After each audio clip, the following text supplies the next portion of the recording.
Hey, it's Maggie, and I am a high school English teacher. I teach 10th and 12th grade, and I am here to share some of my classroom management techniques with you today. So, we've talked about a couple things, and I think now it's time for me to just talk about my other techniques that I think can help a lot with kids completing work correctly the first time, kids completing all of their work, and helping you speed up your grading time.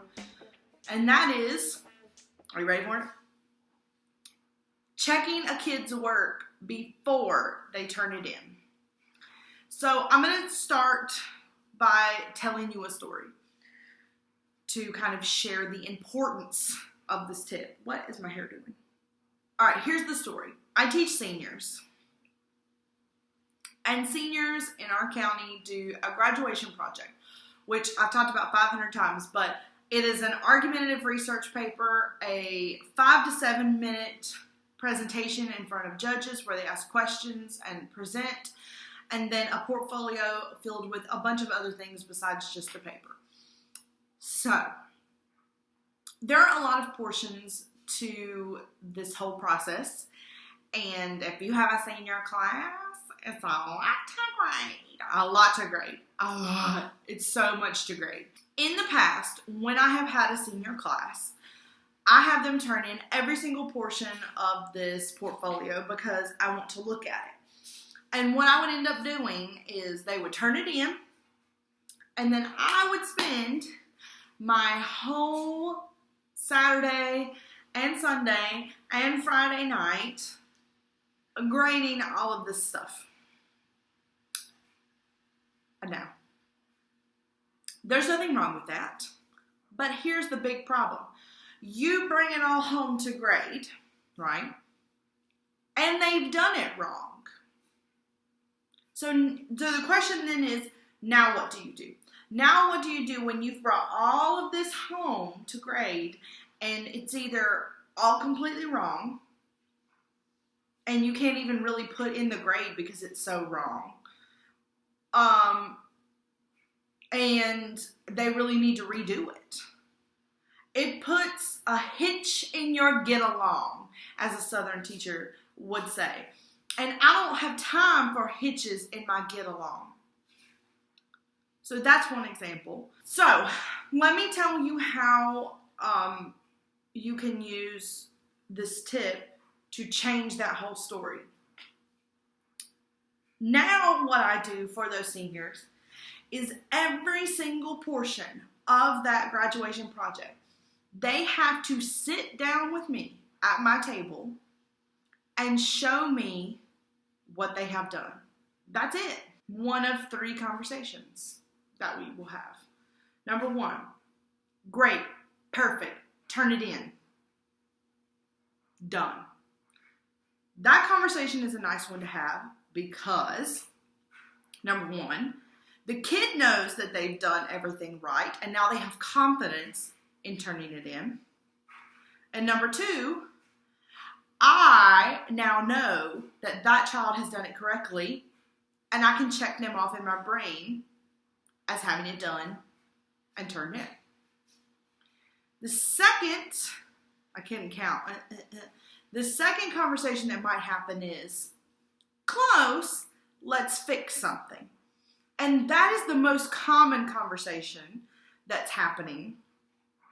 It might be, you need to capitalize this, or, oh, your spacing is wrong, or, oh, we need to word this a little bit differently. And usually it's a very positive conversation, and it's sometimes a quick fix, sometimes it's a bigger problem, and sometimes the thing will be such a small thing to fix that just by fixing that small thing, now it is perfect. And so what started as the, we need to fix it, the end of the conversation is, great, turn it in, done. So the second conversation turns into the first one where you get to check them off.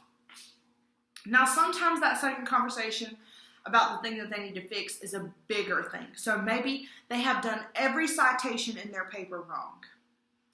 Okay, So now we have the conversation. Your citations are wrong. We're going to fix them. We're going to do an example one together. We're going to go through and find the other ones in your paper. And I'm going to send you back to your desk or your table and have you fix them all. And then you can come back to me and show me that you fixed them all. And then we go back to having that first conversation. Great, turn it in. The third possible conversation that happens is, what are you doing? What is happening here? And you will have those conversations with kids. So for instance, I had my kids this past week for the graduation project do an outline for their paper where they say, here's what my first paragraph is going to be about, here's what my second paragraph is going to be about, here's what my evidence is going to be. So really it's just one-liners like doop, doop, doop, doop, doop. And they're not even complete sentences. It's one page with just a couple words on it with some weird Roman numerals and spacing and stuff, right? So I had a child come over and be like, I'm done. And I looked at it and the child had written 4 pages, single spaced, about their topic. I was like, this is my outline.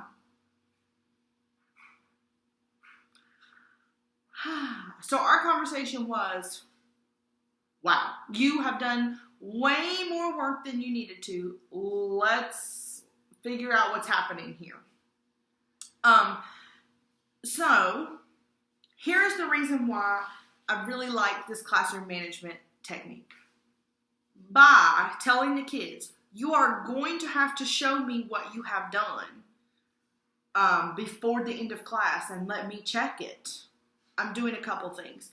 One, I'm helping keep them on task, which is always an issue. Things are not always engaging, but if they know that you're going to hold them accountable for what they're getting done, then they're probably a little bit more likely to do it. They know that you're going to have that awful conversation with them if they don't have it done, and so they're just going to do it. So that's the first thing that it does. The second thing that it does is it allows you to see their work. So you can have those conversations that I was talking about. And there will be no surprises. There will not be that worksheet or that essay when you get home to grade where you're like, what? What is this? What were they doing? Were they even listening to me? Like, you've hopefully caught that beforehand and helped them fix it or send them back to fix it. So by the time it comes to you, it is at least better, if not like insane or crazy. Like, you can at least understand where they were coming from, or you at least are expecting that weird thing to come in, if they didn't fix it. So no surprises. And then I also like it because it is forcing the child to have a conversation with you. And it's hopefully going to build a relationship where they know every day I'm going to have to show Miss Bowman my work. And she's going to hold me accountable for it. If I did it wrong, she's going to tell me. If I have a question, there is a time where I have literally scheduled time with that student for them to ask me a question. So that's a good thing. And then also, the best reason for this is depending on how much you're checking it and how you're grading it or how lengthy or big the assignment is, you can already have it graded. So here's the example. When my seniors come to me with a couple of things, with a thesis statement or an outline, here's what happens. I read it, we discuss it, we fix anything if it needs to be fixed, and then I get to say, great, turn it in on Canvas. And then I immediately go to Canvas and put in a 100. Done.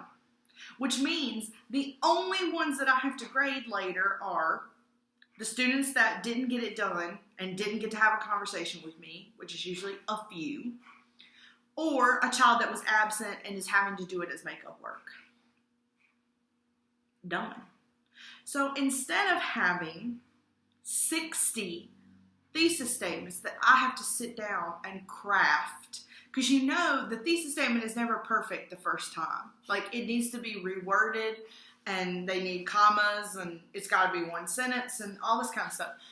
I'm having that conversation with the kid. I am making the kid fix it right then, save it, turn it in. So by the time it comes to me, I already know it's perfect.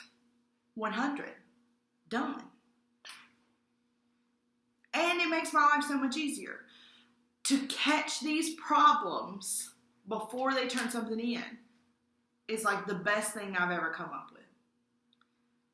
So for instance, again with my seniors, they do have to do source cards and note cards for this argumentative research paper. Now I have them do them on Google Slides so I can check them at any time, but I have them, they have to get their first source card and note card checked off with me before they move on to any of the rest of the cards.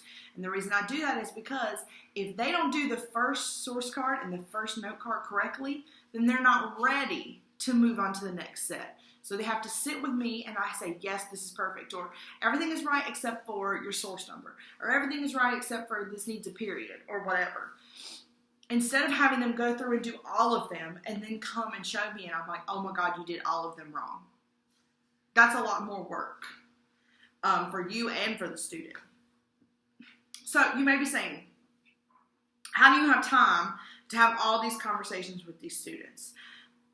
I don't have time to always get to see all of them. But what I will try to do is I'll try to make a note of who I haven't seen or who I haven't talked to, and to make sure the next day that I follow up with them or whatever. The kids also know I am holding them accountable for doing the work correctly or doing it until they get it right. So instead of doing this whole worksheet or this whole big thing and they've done it all wrong, I'm catching it hopefully sooner or before they turn it in and saying, fix it, let me help you, you know. I think that has been one of the best things that I have come up with. You know, the students appreciate it, I appreciate it, and my grading appreciates it. And obviously, I can't do this for every assignment. Like, if we're doing some assignment that's on like the correct placement of commas, I can't just check every single thing at that moment with that one child and then put in a 100. But maybe I know that number 3 and number 5 on that worksheet are really tricky and people usually miss them. Then maybe I just spot check 3 and 5. And listen, if 3 and 5 are the tricky ones and they get 3 and 5 correct, then that tells me probably the rest of it is right. If they didn't get 3 and 5 right, it could mean they're good with the easy ones and not with the hard ones. Or it could mean they have also not done good on any of them. I could also check an easy one if they missed both of the hard ones and say, you didn't even get the easy one right. And obviously I wouldn't say that to the child, but I would think that in my brain. They didn't get the easy one right, so I definitely need to check up on that. And maybe you do it different. Maybe you do an easy, a medium, and a hard difficulty one that you're checking. I have also noticed something very interesting about having these conversations with my kids. You will learn a lot about your students by having them sit down beside you and show you and explain to you their work. You will find out a lot of things. You will find out who are your hardworking students. You will find out who are your don't care students. You will find out who are your slow working students. You will find out who your kind of underachieving low students are, and then who your high flyers are. And as I've said before, there's a big difference between the high flyers and the very intelligent students, the honors level AP students, and hard workers. Now, sometimes they're the same, but sometimes they're very different. So by having those conversations with them, you're going to find out that stuff sooner so that you can work on it. Also, you're hopefully building a relationship with that student and they're learning that they can come to you for help and you're not going to yell at them, that you're actually going to help them. I mean, the tip is before a student turns in something, have them show it to you. I mean, simple. And don't take this the wrong way out of context, because I have heard of teachers that will say, like, show me the worksheet, and they just look at it, and if you wrote anything front, they're like, good, check, 100. That's not what I'm doing here. When I say look at it, I mean, like I said, I'm actually checking certain numbers. I might be asking questions while I'm checking them and seeing if someone really understands what we're doing or whatever. Like if we're doing something on theme, maybe while I'm reading their answers, I might be saying, hey, do you know what the theme was of the last chapter that we just read in the story? And that gives them some time to think while I'm kind of reading over. And then sometimes you catch things like cheating, where like the student can't tell you what a theme is while they're sitting with you when you ask them verbally, but then on their worksheet, it's like amazing. And then you get to have the conversation of, you got this from the internet, didn't you? Or you got this from your friend here, didn't you? Or whatever. And yes, I use that voice. So I really suggest that you give this a try. I think it can change your classroom and classroom management. Let me know how it works for you. Do you do a technique similar to this? Let me know down in the comments. And please make sure that you subscribe so you don't miss any more amazing classroom management techniques. I will see you soon. Bye.